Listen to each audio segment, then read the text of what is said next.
Boshqa bahona topa olmadingizmi? Siz-chi shoir opa, siz nima qilyapsiz bu yerda? Ikkalanglarni bir vaqtda kelishinglar g'alati emasmi? Voy, ahmoq.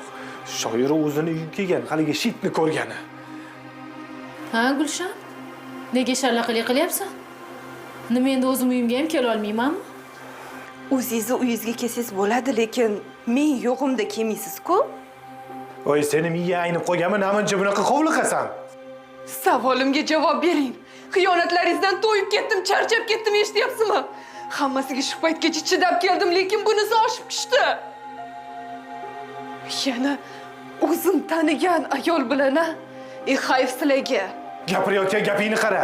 Biz ko'chada qolganimizda mana shu shoir o'zini uyini berdi. Nimalar deyapsan o'zingdan o'zing? Sizga ishonmayman, eshityapsizmi?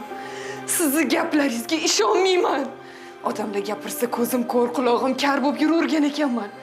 Sizlar bo'lsa, meni ortimdan ish qilyapsizlarmi? Bo'ldi, qil dedim, bo'ldi. Davronchik, men ketdim. Buni ovozini o'chiring. Bo'lmasa hammaga chiqib didiyo qilib sharmanda qilmasin. Shoir opa, o'zingizdan ketmang.